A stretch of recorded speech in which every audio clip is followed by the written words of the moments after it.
அனைவருக்கும் வணக்கம். யூசுவலாவே வந்து பார்த்தீங்கன்னா, நம்ம சாட்டர்டே, சண்டே வந்து ஆன்சர் த ஃபாலோயிங் வீடியோ தான் போடுவோம். அதாவது கமெண்ட்ஸுக்கு ரிப்ளை பண்ற வீடியோ.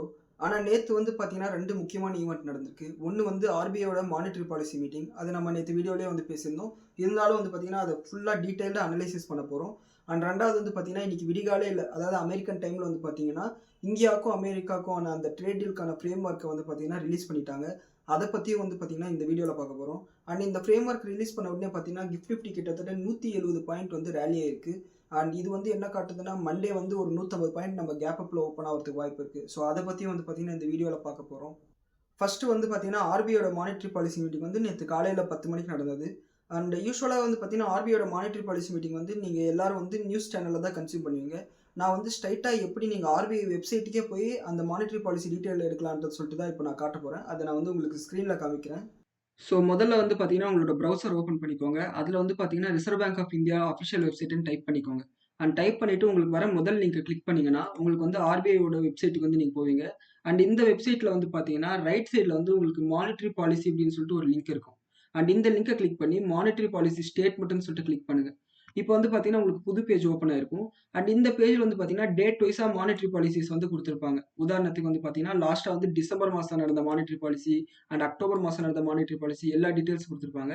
நம்ம நேத்து நடந்தது தான் பார்க்க போறோம். இதுல வந்து பார்த்தீங்கன்னா, பிப்ரவரி 6ஆம் தேதி 2026 வந்து செலக்ட் பண்ணிக்கோங்க. அண்ட் இதுல வந்து பார்த்தீங்கன்னா, நீங்க ஆர்பிஐ கவர்னர் அட்ரஸ்ன்னு இருக்குல்ல, இத கிளிக் பண்ணீங்கன்னா, நீங்க டைரக்ட்டா வந்து ஆர்பிஐயோட யூடியூப் சேனலுக்கு வந்து போவீங்க. வீடியோ ஃபார்மட்ல வந்து ஆ இந்த மானிட்டரி பாலிசிய வந்து நீங்க பார்க்கலாம்.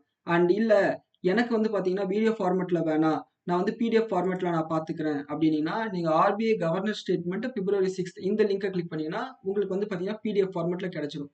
இந்த பிடிஎஃப் ஃபார்மட்ட நீங்க டவுன்லோட் பண்ணிக்கலாம். இந்த லிங்க நீங்க கிளிக் பண்ணீங்கன்னா, இந்த பிடிஎஃப் சிம்பல கிளிக் பண்ணீங்கன்னா. ஸோ கிளிக் பண்ணி நீங்க வந்து இத சேவ் பண்ணிக்கலாம். ஸோ இதுல வந்து பார்த்தீங்கன்னா, மொத்தம் 44 பாயிண்ட்ஸ் இருக்கு. ஆரம்பத்துல வந்து பார்த்தீங்கன்னா, குட் மார்னிங்ல ஆரம்பிச்சு, லாஸ்ட் பாயிண்ட் வந்து பார்த்தீங்கன்னா, தேங்க் யூ, ஜெய் ஹிந்த் வரையும் பார்த்தீங்கன்னா, 44 பாயிண்ட் இருக்கு. அண்ட் இந்த பாயிண்ட்ஸ்ல வந்து பார்த்தீங்கன்னா, சில ஜெனரிக் ஸ்டேட்மெண்ட்ஸும் இருக்கு. அண்ட் அந்த ஜெனரிக் ஸ்டேட்மெண்ட்ஸ அவாய்ட் பண்ணிட்டு, முக்கியமான பாயிண்ட்ஸ மட்டும் வந்து பார்த்தீங்கன்னா, இந்த வீடியோல நான் உங்களுக்கு எக்ஸ்பிளைன் பண்றேன். முதல்ல வந்து பார்த்தீங்கன்னா, முதல் 3 பாயிண்ட் வந்து ஜெனரிக்கான ஸ்டேட்மெண்ட். முதல்ல குட் மார்னிங் சொல்றாரு. அப்புறம் வந்து பார்த்தீங்கன்னா, நம்ம பொருளாதாரம் நல்லா இருக்கு, இன்ஃப்ளேஷன் கம்மியா இருக்குன்னு சொல்லிட்டு ஜெனரிக்கா சொல்றாரு. அண்ட் அடுத்து வந்து பார்த்தீங்கன்னா, மானிட்டரி பாலிசி மீட்டிங்க்கு வராரு. இந்த 4வது பாயிண்ட்ல வந்து அவங்க என்ன சொல்லியிருக்காங்கன்னா, இந்த மானிட்டரி பாலிசி கமிட்டி வந்து பார்த்தீங்கன்னா, 3 நாள் நடந்தது. 4ஆம் தேதி, 5ஆம் தேதி, 6ஆம் தேதி. அண்ட் இந்த 3 நாள் நடந்ததுல எல்லா மெம்பர்ஸும் வந்து பார்த்தீங்கன்னா, ஒரு மனதா வந்து இன்ட்ரெஸ்ட் ரேட்ட வந்து மாத்த வேணாம். அதே 5.25% வந்து மெயின்டெயின் பண்ணலாம்னு சொல்லியிருக்காங்க. இத தான் வந்து நேத்து நீங்க நியூஸ் சேனல்ல பார்த்திருப்பீங்க. ரெப்போ ரேட்ல மாற்றம் இல்ல. 5.25%ல மெயின்டெயின் பண்றாங்க. ஸ்டேட்டஸ் கோவா இருக்காங்க. நியூட்ரல் ஸ்டான்ஸ்ல இருக்காங்கன்னு சொல்லிட்டுலாம் சொல்லியிருப்பாங்க. அது வந்து பார்த்தீங்கன்னா, இந்த பாயிண்ட் தான். அண்ட் அடுத்து 7வது பாயிண்ட்க்கு நீங்க வந்தீங்கன்னா, சிபிஐ இன்ஃப்ளேஷன பத்தி சில ஸ்டேட்மெண்ட்ஸ் குடுத்திருக்காரு. அதாவது அடுத்த வருஷம் 2026, 27 நிதியாண்டுல முதல் குவார்ட்டர், 2வது குவார்ட்டர்ல கன்சியூமர் பிரைஸ் இன்ஃப்ளேஷன் எவ்வளோ இருக்குன்னா, 4%லேருந்து 4.2% வரை இருக்கிறதுக்கு வாய்ப்பு இருக்கு. இந்த அளவுக்கு இன்க்ரீஸ் ஆகுறதுக்கு முக்கியமான காரணம் என்னன்னா, சிபிஐ இன்ஃப்ளேஷன் வந்து எப்படி கால்குலேட் பண்ணுவாங்கன்னா, ஒரு பேஸ்கெட் ஆஃப் கூட்ஸ் இருக்கும். அந்த கூட்ஸ்ல வந்து பார்த்தீங்கன்னா, எவ்வளோ விலை ஏறி இருக்குன்றத பத்தி கணக்கு போடுவாங்க. இந்த பேஸ்கெட் ஆஃப் கூட்ஸ்ல வந்து பார்த்தீங்கன்னா, தங்கம் இருக்கு. தங்கம் வந்து பார்த்தீங்கன்னா, ஹிஸ்டாரிக்கலா வந்து ஒரு 6 மாசத்துல வந்து பார்த்தீங்கன்னா, பயங்கரமா ரைஸ் ஆயிருக்கு இல்லைங்களா? அதனால வந்து பார்த்தீங்கன்னா, இந்த அளவுக்கு இன்ஃப்ளேஷன் ஏறி இருக்குன்னு சொல்லியிருக்காங்க. ஒருவேள தங்கத்த எடுத்துட்டு பார்த்தா, இந்த கோர் இன்ஃப்ளேஷன் வந்து பார்த்தீங்கன்னா, 2.5% கிட்ட தான் இருக்குன்னு சொல்றாங்க. இது வந்து பார்த்தீங்கன்னா, 7வது பாயிண்ட்ல சொல்லியிருக்காங்க. அடுத்து வந்து பார்த்தீங்கன்னா, 8வது, 9வது வந்து பார்த்தீங்கன்னா, ஜெனரிக்கான ஸ்டேட்மெண்ட்ஸ். அண்ட் 10வது பாயிண்ட்ல வந்து பார்த்தீங்கன்னா, இந்தியாவோட குரோத்த பத்தி சொல்லியிருக்காங்க. இந்த குரோத்த பத்தி சொன்ன பாயிண்ட்ல வந்து என்ன சொல்லியிருக்காங்கன்னா, நம்மளோட ரியல் ஜிடிபி வந்து பார்த்தீங்கன்னா, 7.4% வந்து இருக்கும். 2025, 26 இந்த வருஷத்தோட ரியல் ஜிடிபி வந்து பார்த்தீங்கன்னா, 7.6% வரை இருக்கிறதுக்கு வாய்ப்பு இருக்கு அப்படின்னு சொல்லியிருக்காங்க. அண்ட் இது வந்து பார்த்தீங்கன்னா, ஐஎம்எஃப் இன்டர்நேஷனல் மானிட்டரி ஃபண்ட் இருக்காங்கல்ல, வேர்ல்டு பேங்க் இருக்காங்கல்ல, அவங்க சொன்னது இதே தான். 7.4% அளவுக்கு இந்தியாவோட ஜிடிபி குரோத் வந்து இருக்கும்னு சொல்லியிருந்தாங்க. ஸோ இது வந்து பார்த்தீங்கன்னா, 10வது பாயிண்ட்ல சொல்லியிருக்காங்க. அடுத்து 13வது பாயிண்ட்ல என்ன சொல்லியிருக்காங்கன்னா, அடுத்த வருஷம் Q1, Q2ல வந்து பார்த்தீங்கன்னா, இந்த ஜிடிபி குரோத் வந்து 7% வரை இருக்கிறதுக்கு வாய்ப்பு இருக்குன்னு சொல்லியிருக்காங்க. அண்ட் 14வது பாயிண்ட்ல வந்து நம்ம ஏற்கனவே பேசினது தான். சிபிஐ இன்ஃப்ளேஷன் வந்து இந்த அளவுக்கு இன்க்ரீஸ் ஆனதுக்கு வந்து பார்த்தீங்கன்னா, கோல்டு பிரைஸஸ் இன்க்ரீஸ் ஆனதா காரணம். கோல்ட எடுத்துட்டு கோர் இன்ஃப்ளேஷன் வந்து பார்த்தோம்னா 2.6% தான் இருக்கு.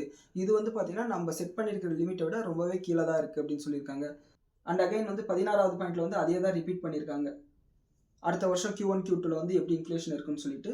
அண்ட் ஸ்டாக் மார்க்கெட் சம்மந்தப்பட்ட நமக்கு வந்து பார்த்தீங்கன்னா, இந்த 19வது பாயிண்ட் வந்து ரொம்ப முக்கியமான ஒரு பாயிண்ட். நம்ம எல்லாருமே என்ன நினைச்சிட்டு இருக்கோம், எஃப்ஐஎஸ் வந்து பயங்கரமா வித்துட்டு இருக்காங்க.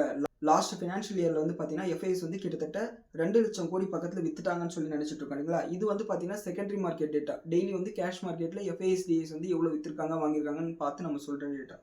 ஆனால் இந்தியாவிலேருந்து அவங்க எவ்வளோ பணத்தை வெளியே கொண்டு போயிருக்காங்கன்னு ஒரு கணக்கு இருக்குல்ல. இப்போ உதாரணத்துக்கு வந்து பார்த்தீங்கன்னா நாமளே கூட வந்து ஒரு ஷேரை வாங்குவோம், அந்த ஷேரை விற்றுருவோம். ஆனால் காசு வந்து பார்த்தீங்கன்னா நம்ம பேங்க் அக்கௌண்ட்டில் வச்சுருப்போம், இல்லைன்னா ஜீரோதாவோட ட்ரேடிங் அக்கௌண்ட்டில் வச்சுருப்போம். அந்த மாதிரி அவங்க என்னதான் ஷேர்ஸ் விற்றாலும் அந்த பணத்தை அவங்க ஊருக்கு எடுத்துகிட்டு போன பணம்னு ஒரு கணக்கு இருக்குல்ல. இது வந்து பார்த்தீங்கன்னா 5.8 பில்லியன் சொல்கிறாங்க. இந்த 5.8 பில்லியன் கணக்கு போட்டோம்னா இன்னைக்கு டாலர் மதிப்புக்கு வந்து பார்த்தீங்கன்னா 52,000 கோடி. ஆனால் வந்து பார்த்தீங்கன்னா நம்மளுக்கு மணி கண்ட்ரோலாக இருக்கட்டும், இல்லை என்எஸ்சி வெப்சைட்டில் எஃப்ஐயோட சோல்டு டேட்டா வந்து பார்த்தோம்னா லாஸ்ட் 1 இயரில் ஏப்ரல் 2025 இப்போ பிப்ரவரி வரையும் பார்த்தோம்னா கிட்டத்தட்ட 2 லட்சம் கோடிக்கு அவங்க விற்றுக்கிறதா தெரியுது. ஸோ இதுலேருந்து என்ன தெரியுதுன்னா அவங்க செகண்டரி மார்க்கெட்டில் விற்றுட்டா கூட மற்ற செக்மெண்ட்டில் வந்து இன்வெஸ்ட் பண்ணியிருக்காங்க. பிரைமரி மார்க்கெட்லையோ இல்லை பாண்ட் மார்க்கெட்லையோ எதுலேயோ ஒன்றுத்துல இன்வெஸ்ட் பண்ணியிருக்காங்கன்னு தெரியுது. வெறும் 52,000 கோடி தான் வந்து வெளியே போயிருக்குன்னு தெரியுது. ஒரு வேளை இன்னும் அதிகமாக போயிருந்துச்சுன்னா நம்ம டாலருக்கு நிகரான இந்திய ரூபா வந்து பயங்கரமாக விழுந்திருக்கிறதுக்கு வாய்ப்பு இருக்குது. அண்ட் இதே 19வது பாயிண்ட்ல நம்மளோட அந்நிய செலவணி கையிருப்பு வந்து பார்த்தீங்கன்னா 724 பில்லியன் வந்து இருக்குன்னு சொல்லியிருக்காங்க. 724 பில்லியன் டாலர்ஸ்னா எப்படி நீங்கள் கணக்கு பண்ணணும்னா 1000 பில்லியன் சேர்ந்தா 1 ட்ரில்லியன். சரிங்களா? 1 ட்ரில்லியன்னா 1 லட்சம் கோடி யூஎஸ் டாலர்ஸ். 1 லட்சம் கோடி யூஎஸ் டாலர்ஸ் இன்டூ 90 ரூபான்னு போட்டால் 90 லட்சம் கோடி ரூபா. அப்போது இவ்வளோ பணத்தை வந்து பார்த்தீங்கன்னா நம்ம அமெரிக்கன் டாலராக வந்து பார்த்தீங்கன்னா ரிசர்வ் பேங்க் வந்து மெயின்டைன் பண்ணுறாங்க. இது வந்து பார்த்தீங்கன்னா ரொம்பவுமே பாசிட்டிவான விஷயம். நமக்கு வந்து பார்த்தீங்கன்னா நம்ம இந்திய ரூபாயை வந்து ஸ்டெபிலைஸ் பண்ணுறதுக்கு நம்ம கவர்மெண்ட் நினச்சாங்கன்னா தாராளமாக முடியும். அண்ட் இது வந்து பார்த்தீங்கன்னா நம்மளோட மானிட்டரி ஸ்டெபிலிட்டி வந்து காட்டுது. அடுத்து 26வது பாயிண்ட்ல வந்து பார்த்தீங்கன்னா இந்த என்பிஎஃப்சிஸ்க்கெல்லாம் ஒரு பாசிட்டிவான விஷயம் சொல்லியிருக்காங்க. அவங்களோட பிஸ்னஸ் வந்து ஈஸ் ஆஃப் டூயிங் வந்து அதிகப்படுத்த போகிறதா சொல்லியிருக்காங்க. அடுத்து இந்த 27வது பாயிண்ட் வந்து நம்ம கொஞ்சம் கவனமாக பார்க்கணும். இதில் வந்து பார்த்தீங்கன்னா கஸ்டமர் ப்ரொடெக்ஷனை பற்றி பேசியிருக்காங்க. இதில் வந்து 3 டிராஃப்ட் கைட்லைன்ஸை கொடுக்க போகிறதா சொல்லியிருக்காங்க. முதல்ல வந்து பார்த்தீங்கன்னா மிஸ் செல்லிங். இந்த மிஸ் செல்லிங்னா என்னன்னா நம்மக்கிட்ட பொய்யா ஒரு விஷயத்த சொல்லி விற்கிறது. இப்போ இன்சூரன்ஸ் பாலிசியாக இருக்கட்டும், இப்போ உதாரணத்துக்கு வந்து பார்த்தீங்கன்னா அக்கௌண்ட் ஓப்பன் பண்ணும்போது நீங்கள் ஹெல்த் இன்சூரன்ஸ் போட்டே ஆகணும் இந்த அக்கௌண்ட் ஓப்பன் பண்ணும்போது அப்படின்னு சொல்லுவாங்க. இதெல்லாம் வந்து பார்த்தீங்கன்னா மிஸ் செல்லிங் கேட்டகரியில் தான் வரும். அக்கௌண்ட் ஓப்பன் பண்ணும்போதெல்லாம் வந்து ஹெல்த் இன்சூரன்ஸ் கம்பல்சரியாக போடணும்னாலாம் கிடையவே கிடையாது. அண்ட் இது வந்து பார்த்தீங்கன்னா மிஸ் செல்லிங் வரும். இதுக்கு வந்து பார்த்தீங்கன்னா ஒரு கைட்லைன்ஸ் கொடுக்க போகிறோம்னு சொல்லியிருக்காங்க. ரெண்டாவது வந்து பார்த்தீங்கன்னா இந்த லோன் ரிகவரி ஏஜென்ட்ஸ் வந்து எந்த மாதிரி நடந்துக்கணும்னு சொல்லிட்டு ஒரு கைட்லைன்ஸ் இஷ்யூ பண்ண போகிறதா சொல்லியிருக்காங்க. அண்ட் மூணாவது வந்து பார்த்தீங்கன்னா இந்த பேங்க் ஃப்ராடெல்லாம் நடக்குது பார்த்தீங்களா, ஆன்லைன் டிஜிட்டல் ஸ்கேம்லாம் நடக்குது பார்த்தீங்களா, இந்த கார்டு பின்னாடி இருக்கிற நம்பர் சொல்லு, ஓடிபி சொல்லு, இந்த மாதிரி ஸ்கேம்ஸ் நடக்குது இல்லையா. இதில் வந்து பார்த்தீங்கன்னா 65% ஆஃப் த ஸ்கேம் வந்து பார்த்தீங்கன்னா 25,000 ரூபாய் கீழே தான் நடக்குது. ஸோ பேங்க்ஸ் வந்து பார்த்தீங்கன்னா 25,000 ரூபாய் வரையும் வந்து காம்பன்சேஷன் கொடுக்கும் கஸ்டமருக்கு. இந்த மொத்த இழப்பையும் வந்து கஸ்டமரை ஏற்றுக்கூடாது, பேங்க்கும் இதில் பங்கெடுத்துக்கணும் அப்படின்னு சொல்லியிருக்காங்க. இது வந்து பார்த்தீங்கன்னா நம்மள மாதிரி கஸ்டமருக்கு நல்லது. ஆனால் பேங்க்ஸுக்கு வந்து இது வந்து ஒரு கெட்ட விஷயமா அமையத்தோட வாய்ப்பு இருக்குது. இது வந்து அவங்களோட ப்ராஃபிட்டபிலிட்டி கண்டென்சி லைபிலிட்டிஸில் வந்து அதிகமாக வரதுக்கு வாய்ப்பு இருக்குது. அண்ட் அடுத்து வந்து 29வது பாயிண்ட் வந்து பார்த்தீங்கன்னா ஜென்ரிக்கான பாயிண்ட்.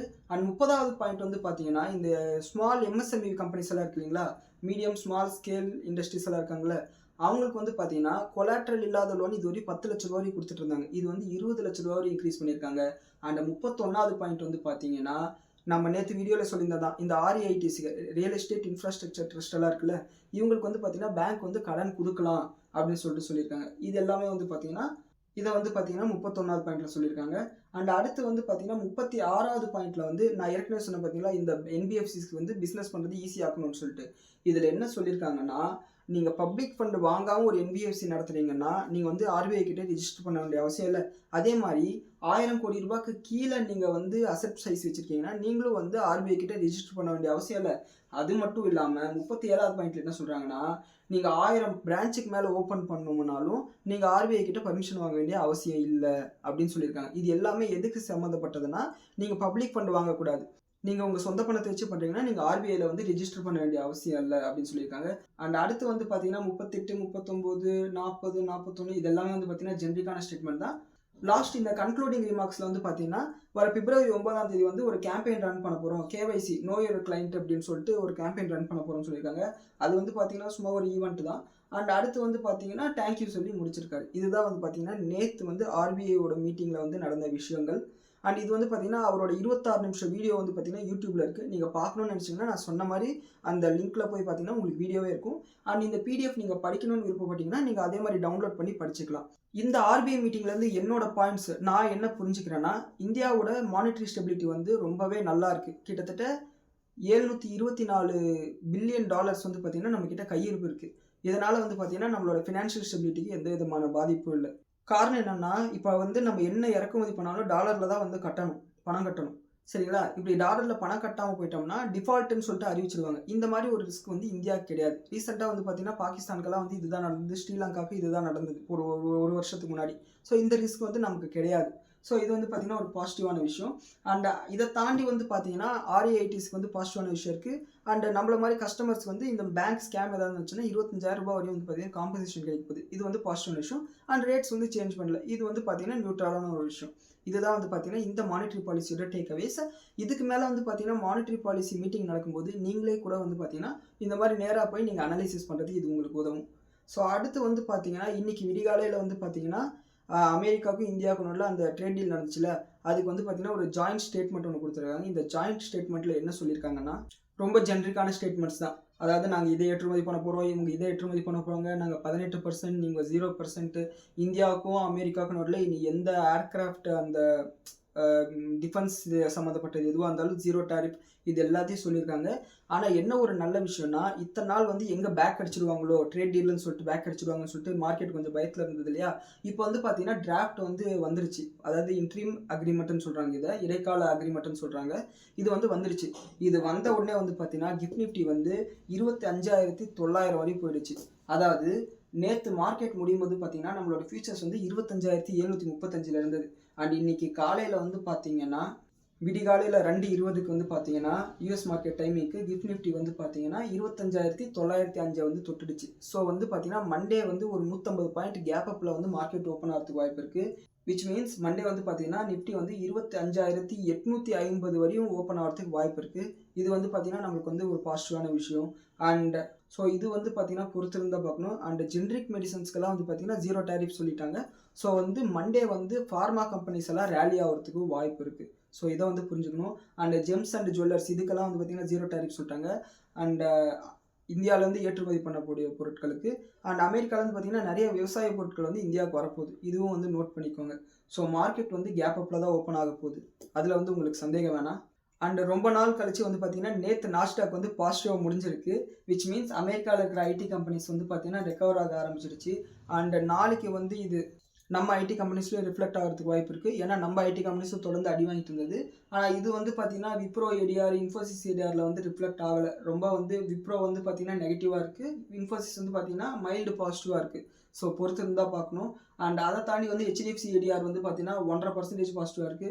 அண்ட் ரிலையன்ஸ் இண்டஸ்ட்ரியோட ஜிடிஆர் வந்து 1% பாசிட்டிவா இருக்கு. இது எல்லாமே வந்து நோட் பண்ணிக்கோங்க. அண்ட் நாளைக்கு வந்து பார்த்தீங்கன்னா, உங்களை ஆன்சர் த ஃபாலோயிங் வீடியோல சந்திக்கிறேன். நன்றி, வணக்கம்.